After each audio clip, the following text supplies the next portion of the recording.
Olá, meus caros, bem-vindos a mais um episódio do Bora Pensar. Hoje nós vamos continuar a falar sobre a teoria dos jogos. Eu fiz um primeiro episódio bastante teórico, muito rico de informações, então se você ainda não o assistiu, eu vou deixar o link no descritivo aqui embaixo para que você possa fazê-lo. Por que é importante? Porque tem toda uma base teórica que eu conversei bastante neste episódio, que eu acho que vai ajudá-lo a compreender melhor este episódio, que será sobre o dilema do prisioneiro. O dilema do prisioneiro é uma implementação teórica e prática de como nós podemos aplicar a teoria dos jogos em diversos assuntos, principalmente em assuntos políticos, em assuntos militares, principalmente em assuntos econômicos. Bem, quem que criou o dilema do prisioneiro? Ele foi criado por três senhores: Merrill Flood e Melvin Drescher. Eram dois intelectuais que trabalhavam numa empresa norte-americana que se chama RAND.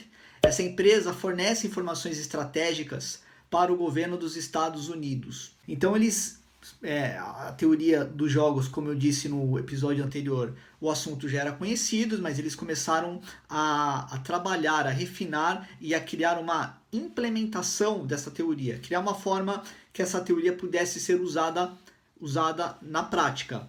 Depois teve um outro senhor que deu esse formato do dilema do prisioneiro clássico, chamado Albert Tucker. E é justamente essa versão clássica que eu vou trabalhar aqui com vocês. Tem várias versões desse jogo, do dilema do prisioneiro. Eu vou trabalhar com aquela versão mais simples, mais clássica.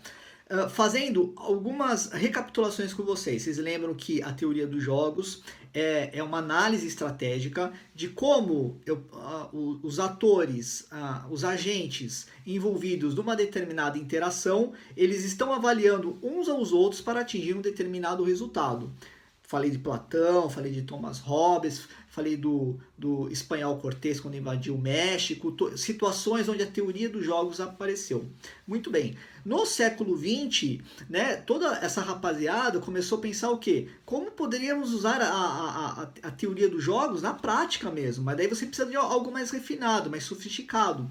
E daí eles chegaram nesse formato que é o dilema do prisioneiro, que é o jogo. Então vamos conhecer as instruções do jogo para que, primeiro, você saiba como ele funciona. Depois eu vou jogar o jogo com 2 jogadores para você ver a dinâmica e a estratégia que está sendo usada. E depois nós vamos chegar no resultado final. A partir desse resultado final, nós vamos para a segunda parte do nosso episódio, onde nós vamos filosofar sobre tudo isto que nós aprendemos com o jogo. Agora vamos ler as instruções para nós sabermos exatamente o funcionamento dele. Bom, primeiro item, um policial, um inspetor de polícia, ele prende 2 suspeitos de um roubo armado. Como é que ele prendeu ele? Esses 2 suspeitos roubaram um carro, mas o inspetor de polícia sabe que esses 2 suspeitos assaltaram um banco. Mas não há provas contra este crime especificamente, somente contra o roubo de carro. É a primeira informação. A segunda informação é o seguinte: faltam evidências, né, do assalto ao banco, como eu disse para vocês, mas eles têm provas para mandar por 2 anos cada um para a prisão por roubo de carro.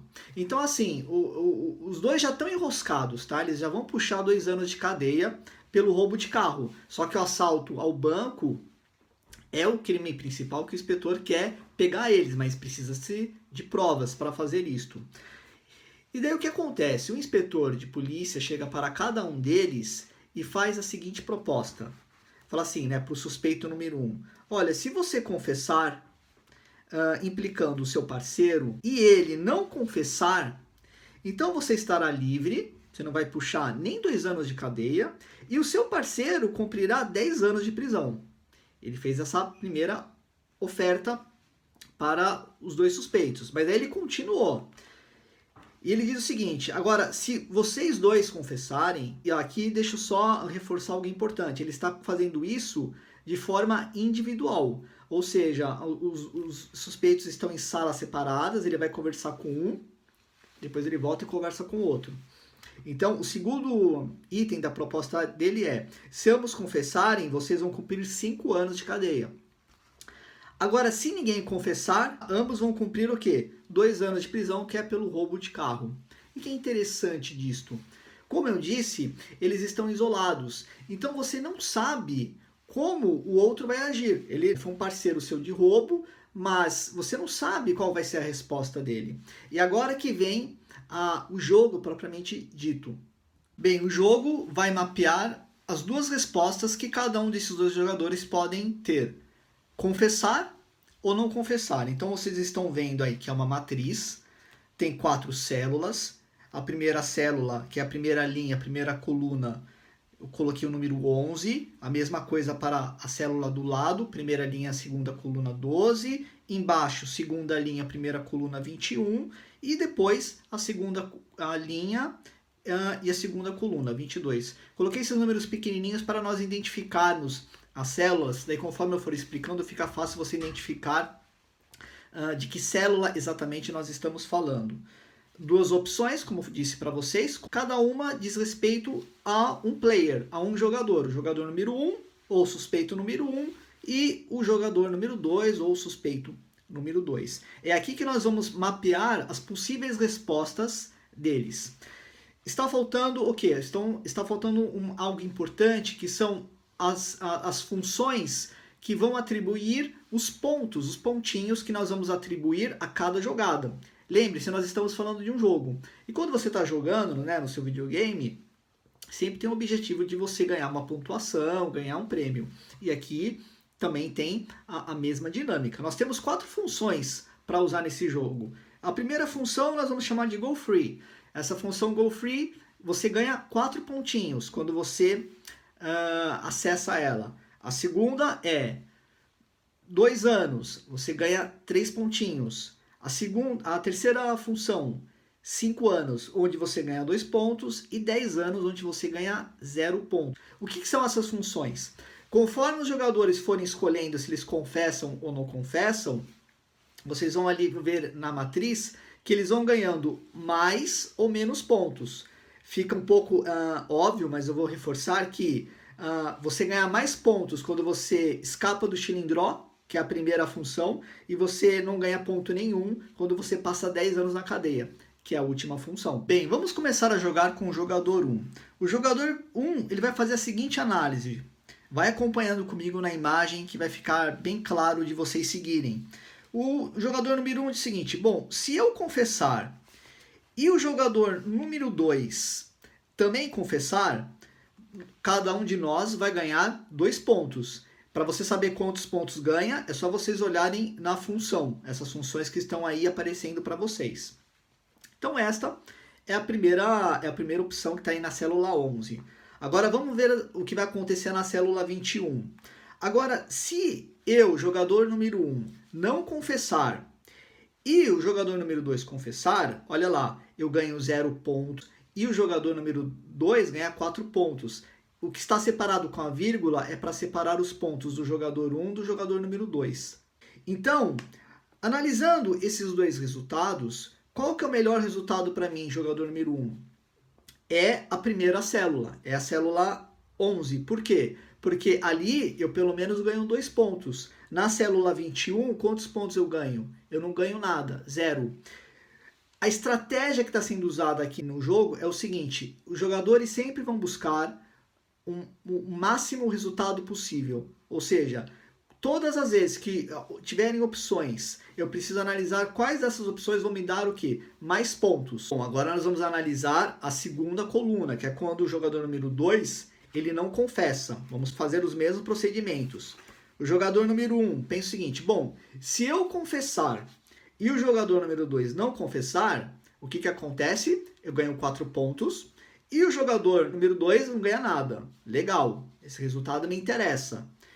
E se eu não confessar e o jogador número 2 também não confessar, cada um de nós ganhamos 3 pontinhos cada. Mas lembre-se da estratégia. A estratégia aqui no Dilema do Prisioneiro é o quê? Os jogadores buscarem o máximo resultado. Então, se eu comparar a célula 12 com a célula 22, qual célula vai me dar mais pontos? É justamente a célula 12. Então, a última opção da célula 22 eu descarto. E agora vocês podem ver que a segunda linha ela foi descartada, mas eu ainda vou continuar a jogar. Jogador 1, eu preciso excluir uma. Daí eu penso o seguinte, bom, na célula 11, né, se eu confessar e o jogador número 2 confessar, nós dois ganhamos 2 pontos cada, beleza? Agora, na célula 12, se eu confessar e o jogador número 2 não confessar, eu ganho 4 pontos. Então, por isso que se mostra, é melhor eu confessar, não tem outra... Não vale a pena eu não confessar, vocês entendem? De uma forma ou de outra, confessar para mim é mais vantajoso jogador número 1. Agora nós vamos fazer o mesmo procedimento com o jogador número 2. E aqui eu vou jogar com o jogador número 2 porque isso faz parte da teoria dos jogos. Analisa-se a jogada de todos os players. É por isso que eu estou fazendo com os dois. Então, vamos lá. O jogador número 2 ele vai fazer o seguinte. Bom, se eu confessar e o jogador número 1 confessar, cada um ganha 2 pontos. Beleza. Agora, se eu não confessar e ele confessar, ele ganha 4 pontos, ganha 0. Logo, o resultado da célula 12 eu descartei. Não me interessa. Vamos agora continuar. Agora, se eu, jogador número 2, confessar e o jogador número 1 não confessar, o que acontece? Eu ganho 4 pontos, bacana, e ele ganha 0. Esse resultado me interessa, célula 21.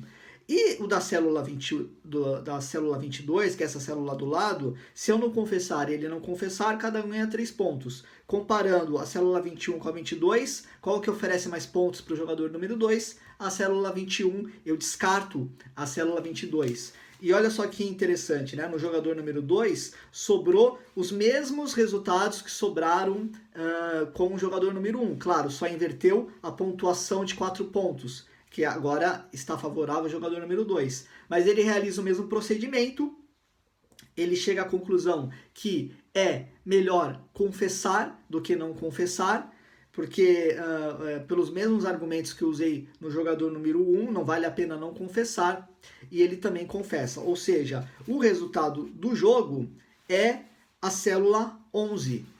2 pontos para cada um. Por que deu esse resultado? Esse resultado deu por causa da estratégia que eles usam. Todas as vezes que os jogadores estão jogando, eles estão pensando em maximizar os pontinhos que eles querem ganhar, como eu já falei para vocês. E essa estratégia acaba o quê? Eliminando qualquer tipo de acordo ou divisão onde seja de benefício mútuo para o grupo. Que conclusões nós podemos tirar sobre a teoria dos jogos e mais especificamente o dilema do prisioneiro? Vocês perceberam que o quê? Todas as vezes que o indivíduo age de forma egoísta, que ele busca maximizar o seu resultado, ele prejudica o grupo.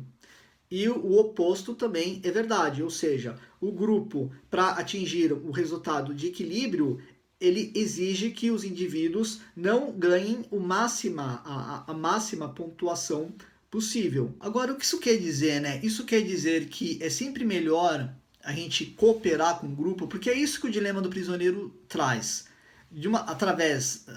Sobre as lentes da matemática aplicada, nunca se esqueça que a teoria dos jogos ela é uma teoria matemática. Então ela vai buscar o quê? Maximização de resultado. A forma como nós vamos aplicar isto, a teoria dos jogos não trata, nem o dilema do prisioneiro. Então aqui você está vendo simplesmente o quê? Ganhos e perdas.